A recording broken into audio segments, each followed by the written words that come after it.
गोविंद शिल्प घेऊन येत आहे एकूण 80 ट्विन बंगलोचा भव्य दिव्य पंढरपुरातील एकमेव प्रकल्प। आमच्या प्रकल्पाची वैशिष्ट्ये मनाला शांती देणारं महादेवाचं मंदिर, मुख्य रस्ता सुमारे 30 फुटांचा, अंतर्गत रस्ता सुमारे 20 फुटांचा, ग्रामपंचायत योजनेचा प्रत्येक बंगलोजला स्वतंत्र नळ, सांडपाण्याची सुरक्षित विल्हेवाट, सर्व टाइल्स ग्लॉसी आणि नामांकित कंपनीच्या, सर्व स्टेअर, खिडक्या, चौकटी सुपर ब्लॅक ग्रेनाइट, दोन्ही अटॅच बाथरूम पूर्णपणे टाइल्स, पंतप्रधान हर घर नल योजना पूर्णत्वाकडे, bathroom, basin, kitchen CP fittings हे जगवार कंपनीचे, स्टील वर्क पूर्णपणे जिंदाल कंपनीचे, 1000 लिटर पाण्याची टाकी, 150 लिटर सोलर वॉटर हीटर सोबत वॉटर प्युरिफायर, प्रत्येक बंगलोजला स्वतंतत्र पार्किंग, दर्शनीय भाग पूर्णपणे डॅटो टाइल्स, टाटा प्रवेश कंपनीचे आकर्षक भक्कम दरवाजा, फुटी उंचीचे सुरक्षित कंपाऊंड। मग विचार काय करताय? गोविंद शिल्प, पत्ता गट नंबर 95, हॉटेल अंगण शेजारी, टाकळी रोड, पंढरपूर। घडामोडी पाहण्यासाठी आमच्या YouTube चॅनलवरील PVR म्हणजेच पंढरी वार्ता या न्यूजला सबस्क्राइब करा आणि शेजारील बेल आयकॉनवर क्लिक करा।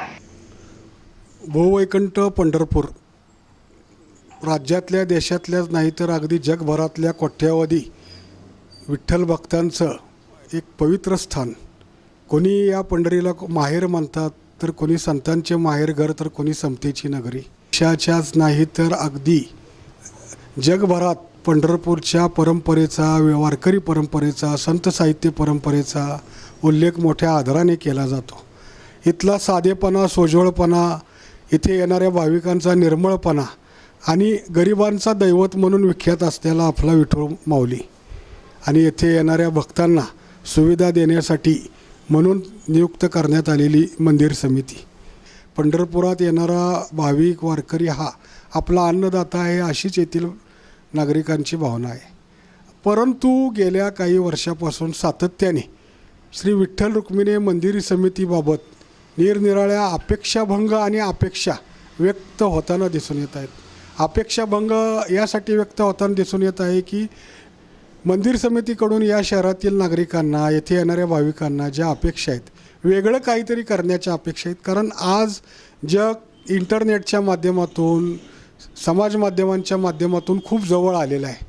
आज देशातल्या, जगभरातल्या इतर तीर्थक्षेत्राच्या ठिकाणी मिळणाऱ्या सुविधा, तिथलं व्यवस्थापन याची तुलना पंढरपूरशी पंढरपूरकर करू लागलेले आहेत। मग ते तिरुपती बालाजी असू दे, शिर्डी असू दे, अगदी आपल्या इथलं ब्रह्मचैतन्य गोंदवलेकर असू दे किंवा बुलढाण्याचं संत गजानन महाराज संस्थान असू दे, या ठिकाणी भाविकांना ज्या पद्धतीनं सुविधा दिल्या जातात, तिथली समिती, तिथलं मंदिर व्यवस्थापन ज्या पद्धतीनं भाविकांची काळजी घेतं, ज्या पद्धतीनं काही शहरात वेगवेगळे उपक्रम राबवतं, निरनिराळ्या विकास कामांच्या माध्यमातून शहराचं बाह्य आणि अंतर्गत सौंदर्य बदलायचा प्रयत्न करत आहे, त्याचंही अनुकरण पंढरपुरात व्हावं असं एक अपेक्षा व्यक्त होत आलेली आहे। आणि याच वेळी या पंढरपूर मंदिर समितीबाबत निरनिराळे मतमतांतरं देखील व्यक्त होत आलेले आहेत। दादा, आपण या शहर तालुक्याच्याच काही जिल्ह्याच्या सामाजिक वर्तुळामध्ये गेल्या अनेक दशकापासून कार्यरत आहात। एक आक्रमक सामाजिक कार्यकर्ता म्हणून आपल्याला ओळखलं जातं। पंढरपूर शहराची जी काही बूज आहे, पंढरपूर शहरातील येथे येणाऱ्या नागरिकांच्या समस्या, भाविकांच्या समस्या असो, अगर शहरातील नागरिकांच्या समस्या असो, याचा आपला दांडगा अभ्यास आहे। पंढरपूर मंदिर समितीच्या माध्यमातून पंढरपूर मंदिर समिती पंढरपुरात येणाऱ्या भाविकांना आणि शहरवासियांच्या अपेक्षा पूर्ण करताना दिसते आहे, असं आपल्याला वाटतं का? प्रथमतः आपले मी धन्यवाद व्यक्त करतो, कारण एका पंढरपूर शहरासाठीच्या एका ज्वलंत प्रश्नाला तुम्ही हात घालताय। आपण जो आत्ता प्रश्न विचारला की पंढरपूर मंदिर समिती पंढरपूरकरांच्या आणि भाविकांच्या अपेक्षा पूर्ण करताना दिसते आहे काय, तर त्याचं उत्तर 100% नाही असं आहे। कारण असं आहे, आपण ज्या ज्या देवस्थानांची नावं घेतली त्या त्या ठिकाणी आपण जर गेल्या 10 वर्षाखालची परिस्थिती आणि आजची परिस्थिती जर बघितली, तर 10 वर्षामध्ये, 15 वर्षामध्ये, 20 वर्षामध्ये टप्प्याटप्प्याने त्या त्या देवस्थानचा विकास होत आलेला आहे। आणि तिथं आपल्याला, आपण या वर्षी शिर्डीला जाऊ आणि पुढच्या वर्षी जर गेलो तर नवीन तिथं काहीतरी आपल्याला बघायला मिळतं, सुधारणा झालेल्या मिळतात, भाविकांना मिळणाऱ्या सुविधा जास्तीच्या मिळताना आपण पाहतो। तसं बालाजी असेल, गजानन महाराज संस्थान असेल, अनेक ठिकाणी आपण हे पाहतो। पण पंढरपूरमध्ये गेली अनेक वर्ष पंढरपूरची परिस्थिती आज जैसे ते आहे का?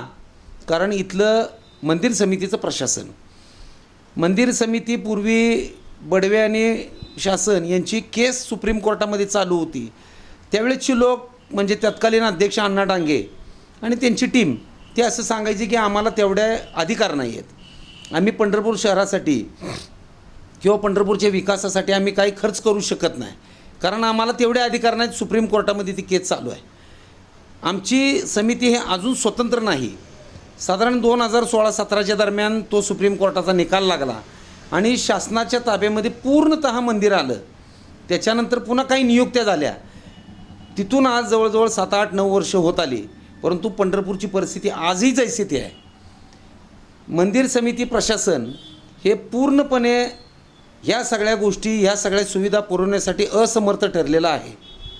मुळातच जिथं 300 रुपयेवर पंढरपुरातले स्थानिक 200 मुलं 300 रुपये डेली वेजेसवर काम करत होते. सुखानेव काम करत असताना हा 2.5 कोटी रुपये एक्स्ट्रा जो खर्च करायची तयारी मंदिर समितीने दाखवली आहे, त्याला सर्व सदस्यांनी पाठबळ दिल्याशिवाय तर हा ठराव होणं शक्य नाही, हे टेंडर निघणं शक्य नाही. मग मंदिर समितीने हा 2.5 कोटी रुपयाचा अतिरिक्त खर्च करण्याचा जो निर्णय घेतलेला आहे, तो खरं तर शहरातल्या इतर विकास कामात किंवा इतर काही कामं करण्यासाठी त्यांना तो वापरता आला असता. खरे तर राज्यामध्ये आउटसोर्सिंग कंत्राटी पद्धतीची भरती याच्याबद्दल राजकीय पक्षांकडून सातत्याने टीका होत आलेली. सत्ताधारी असो अथवा विरोधक असोत, कंत्राटी कामगार नियुक्ती, कंत्राटी भरती या विषयाला दोन्ही बाजूतले लोकप्रतिनिधी, आमदार, अगदी मंत्रीसुद्धा विरोध करताना दिसून येतात. आणि यातून राज्य शासनाने ह्या कंत्राटी भरतीचे काही निर्णय देखील बदलल्याचे आपल्याला दिसून आलेले आहे. आता ह्या पंढरपुरातले गोरगरिबांच्या घरचे 200 मुलं फक्त 300 रुपये रोजावर प्रामाणिकपणे या मंदिर समितीत कार्यरत असताना त्यांचा वर्षाचा खर्च 2 कोटी ते 2 कोटी 10 लाख रुपये इतकाच असताना 4.5 कोटी रुपये खर्च करून कुशल, अर्धकुशल, अकुशल कामगार नियुक्त करण्याचं घाट मंदिर समितीने आउटसोर्सिंगच्या माध्यमातून टेंडर काढून घातलेलं आहे.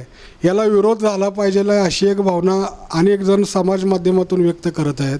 दादा, तुम्ही या पंढरपूरच्या सर्वसामान्य कुठं कामगार वर्ग असू दे किंवा कुठं कुणावर अन्याय होत असेल तर धावून गेलेला आहे. या प्रकरणात आता तुम्ही ही आउटसोर्सिंग पद्धतीनं कर्मचारी नियुक्तीचं जो घाट मंदिर समितीनं घातलेला आहे, इथल्या स्थानिक कर्मचाऱ्यावर मोठा अन्याय होऊ शकतो. त्यातून तुम्ही याबाबत काय पाठपुरावा करणार आहात? हे जे 150-200 लोक जे मुलं काम करतायत आज, ते सगळे स्थानिक आमचे पंढरपूरचे आहेत.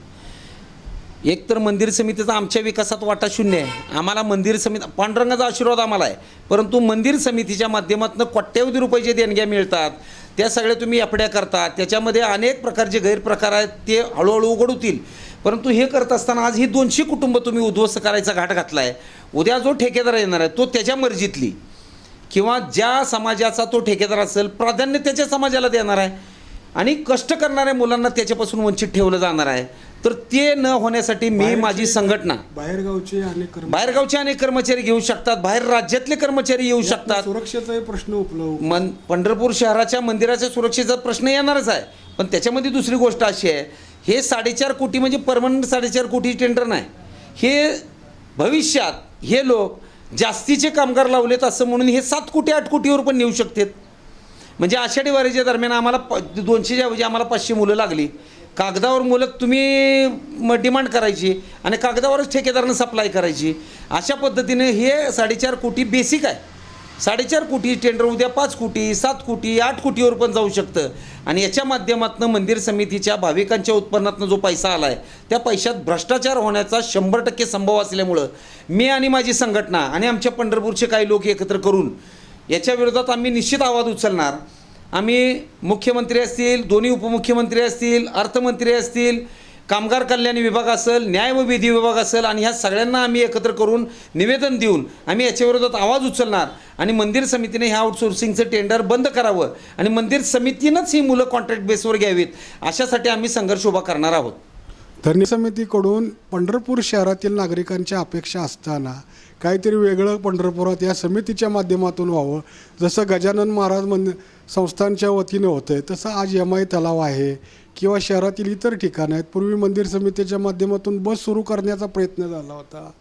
तुम्ही तुमच्या आईसाहेब त्या नगरसेविका होत्या त्यावेळेला 2013-14च्या आसपास एक ठराव केलेला होता नगरपालिकेस करावाच भाग पडलं होतं की मंदिर समितीनं ठराविक उत्पन्न पंढरपूर शहराच्या विकासासाठी वाटा उचलण्यासाठी पंढरपूर नगर शहरात खर्च केलं पाहिजे.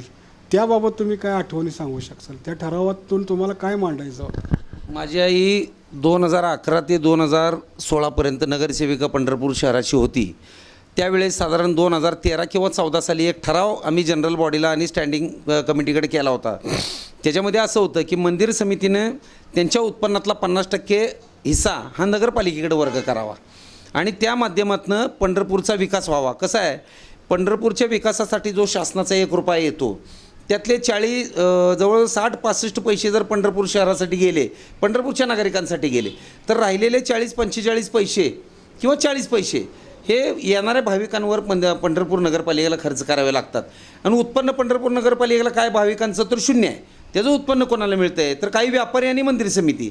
आणि मंदिर समितीचा पंढरपूर शहराच्या विकासामध्ये वाटा काहीच नाही. आमचं म्हणणं असं होतं की तो पैसा वर्ग करावा.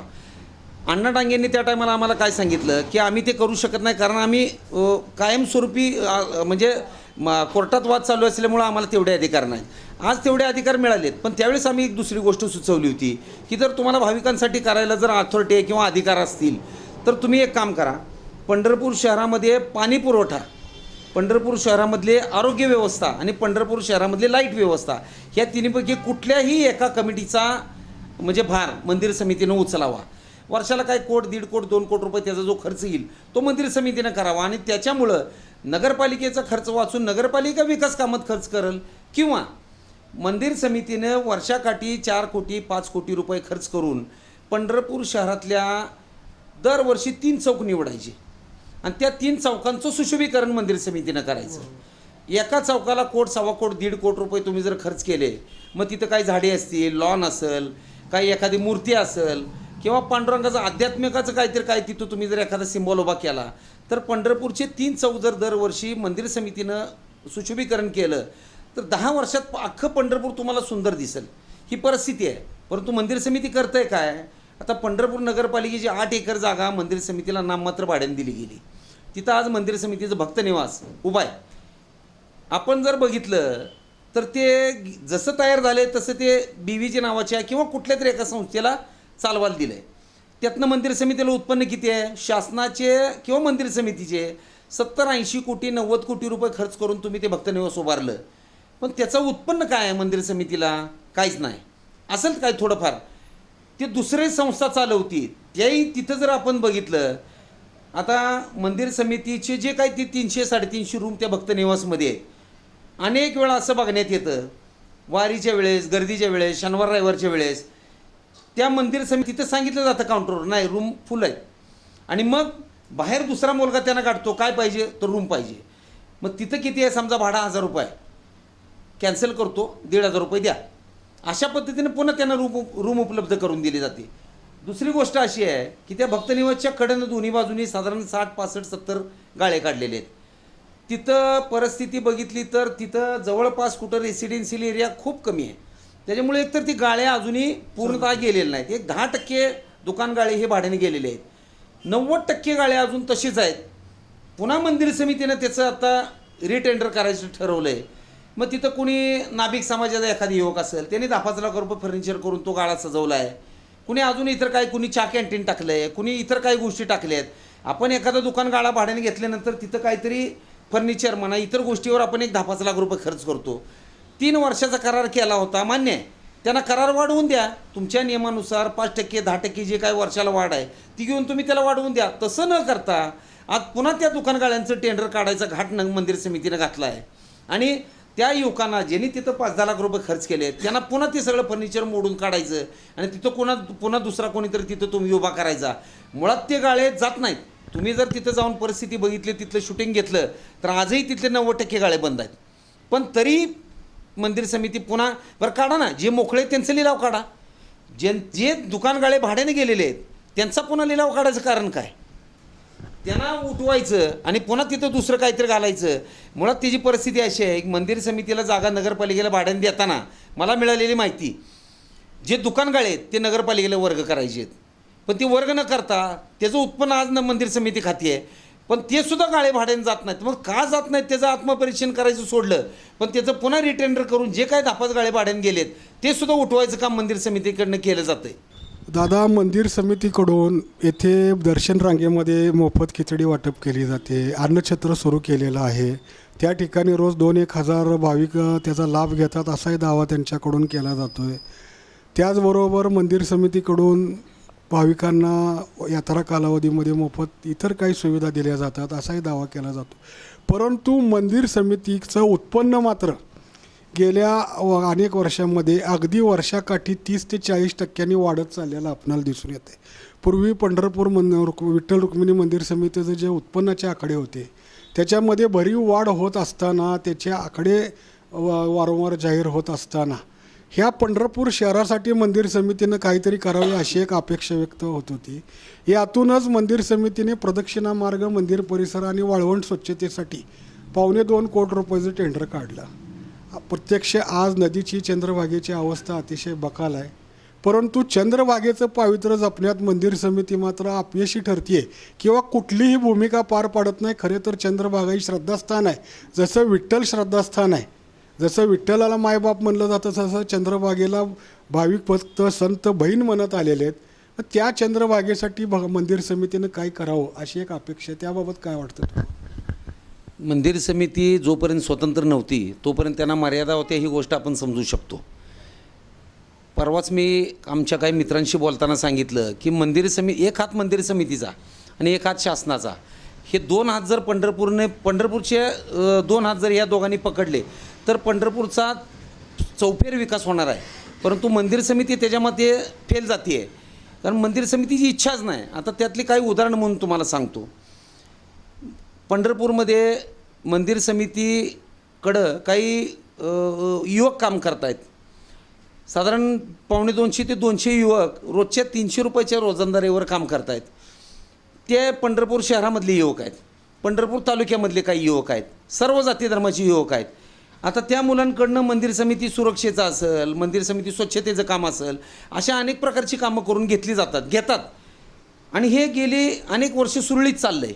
गेले 8-10 वर्ष 12 वर्ष ही सुरळीत चाललं आहे. त्याही मुलांना रोजगार मिळतो आहे, आपल्या कुटुंबाचं चरितार्थ भागवत आहेत आणि मंदिर समितीचं किंबहुना पंढरपूर शहराच्या विकासामध्ये म्हणण्यापेक्षा सेवेमध्ये त्या मुलं कार्यरत आहेत. आज आता आपण जर बघितलं तर मागच्या काही 8-10 दिवसाखाली मंदिर समितीने एक टेंडर काढलं आहे. आउटसोर्सिंगचं टेंडर आहे. कसं आहे टेंडर ते, की ही 250 ते 200 मुलं आहेत. ती मुलं कामाला लावण्यासाठी एजन्सी नेमणार आहेत, म्हणजे कॉन्ट्रॅक्ट देणार आहेत. तर एखाद्या एजन्सीमार्फत ती मुलं पुन्हा कामाला घेतली जाणार आहेत. त्या मुलांना पगार किती, आता 300 रुपये साधारण पगार आहे. ते टेंडर जर आज आपण बघितलं तर ते 250 ते 200 मुलांचं टेंडर आहे. ते साधारण 4.5 कोटीचं टेंडर आहे. म्हणजे शासनाच्या नियमानुसार कमीत कमी 700-750 रुपये पगार त्या मुलांना मिळणं अपेक्षित आहे. पण तो पगार मिळणार आहे का? बिलकुल मिळणार नाही. तो जो ठेकेदार आहे, समजा मीच ठेकेदार आहे, मी जर ठेका घेतला आणि मंदिर समितीला मी ते लेबर सप्लायचं काम केलं तर मी ते कुठलीही मुलं कामाला ठेवणार आहे. मी कदाचित बिहारी, UP, झारखंड किंवा बाहेर राज्यातली सुद्धा मी मुलं ठेवू शकतो. ते माझ्यावर बंधन राहणार नाही. ती मुलं मी कामाला ठेवत असताना मी त्यांना तेवढाच पगार देणार आहे. 9 ते 10 हजार रुपये मी त्यांना पगार देणार आहे आणि तेच काम तेवढ्याच पैशावर मी करून घेणार आहे. मग आज 300 रुपये मी त्यांना पगार देणार आणि वरचे 300-350 रुपये कोणाला मिळणार आहेत? ते मला मिळणार आहेत. म्हणजे ठेकेदार जगवण्यासाठी आज हे टेंडर काढलं गेलं आहे की जे काही वरचा पैसा आहे, समजा 2 कोटी रुपयामध्ये आज ह्या मुलांचा पगार होतो आहे. मंदिर समिती गेले अनेक वर्ष हा पगार करते आहे आणि ती मुलंही काम करत आहेत. त्यांचा त्या 150-200 मुलांचा कुटुंबाचा चरितार्थ त्याच्यावर चालतो आहे. आज त्यांना अपेक्षा आहे मंदिर समितीचा आकृतीबंध ज्यावेळेस वाढवून येईल त्यावेळेस आम्हाला परमनंट केलं जाईल अशी त्या मुलांना अपेक्षा आहे. आणि ती चुकीची नाही. अपेक्षा असणं साहजिक आहे. 10-20 वर्षे एखाद्या ठिकाणी काम केल्यावर जर मला तिथं मी परमनंट झालो, माझा पगार वाढला आणि माझ्या कौटुंबिक परिस्थितीमध्ये जर सुधारणा झाली तर कोणाला नको आहे. परंतु आज जर आपण नीट बघितलं तर साधारण 2 कोटी रुपयांचा त्यांचा खर्च आहे. 2-2.25 कोटी रुपये साधारण सरासरी खर्च आहे. तो खर्च वर्षाला 4.5 कोटी रुपयावर चालला आहे. काम तेच आहे, तेवढीच मुलं आणि तीच मुलं करणार आहेत. पण ते करत असताना 2.25 कोटी रुपये, 2 कोटी रुपये किंवा 2.5 कोटी रुपये मंदिर समितीला वर्षाला तोटा होणार आहे. काम तेच होणार आहे, तेवढ्याच मुलांकडनं होणार आहे, पण समितीला 2 ते 2.25 कोटी रुपयाचा तोटा होणार आहे. आज सांगतायत की शासनाने आम्हाला टेंडर काढायला सांगितलं आहे. आमचं असं म्हणणं आहे की मंदिर समितीने टेंडर काढण्यापेक्षा मंदिर समितीनंच जर ती मुलं कॉन्ट्रॅक्ट बेसवर बाहेरनं घेतली आणि तेवढ्याच पगारावर आज ती पोरं जर कामाला सध्या रोजंदारीवर आहेत. रोजंदारीवर आहेत आणि त्यांच्या जास्त अपेक्षा पण नाहीत, पण ती जर मुलं आज मंदिर समितीनं स्वतः जर म्हणजे टेंडर न काढता जर घेतली तर त्या मुलांचंही भागणार आहे आणि मंदिर समितीचं काम होणार आहे आणि त्याच्यात वर्षाला 2.25 कोटी रुपये ते 2.5 कोटी रुपये मंदिर समितीचे जे एक्स्ट्रा जाणार आहेत, जे ठेकेदाराला जाणार आहेत, ती बचत होणार आहे. पण त्यांनी त्या कुठला जो कोण ठेकेदार येणार आहे किंवा जो येईल त्याच्याशी त्यांचे लागेबांधे करून पर हेड पर मंथ साधारण 9,000 रुपये आम्ही यांना देतो आहे, तुम्हाला 18,000 रुपये मिळत आहेत, तर निम्मे तुझे निम्मे आमचे, म्हणजे महिन्याला 4,000-4,500 रुपये एका मुलामागं जर त्या मंदिर समितीच्या लोकांना मिळायला लागले तर वर्षाला 1.25 कोटी 1.5 कोटी त्यांना मिळणार आणि 1.25 कोटी 1.5 कोटी ठेकेदाराला मिळणार. अशी दबक्या आवाजात चर्चा पंढरपूरमध्ये सुरू आहे. धन्यवाद दादा. आज या कंत्राटी कामगार नियुक्तीसाठी राज्यभरातून विरोध होत असताना आज पंढरपुरात देखील मंदिर समितीनं हा जो घाट घातलेला आहे त्यालाही विरोध होताना दिसून येत आहे. खरं तर राज्याचे मुख्यमंत्री एकनाथ शिंदे यांचं पंढरपूरवर निरातिशय प्रेम आहे आणि ती पंढरपुरातील बारीक छोट्या मोठ्या समस्या सोडवण्यासाठी सुद्धा ते अग्रेसिव्ह असल्याचं दिसून येतं. त्यामुळं तुमची नक्कीच दखल घेतील अशा अपेक्षा व्यक्त करूयात. धन्यवाद.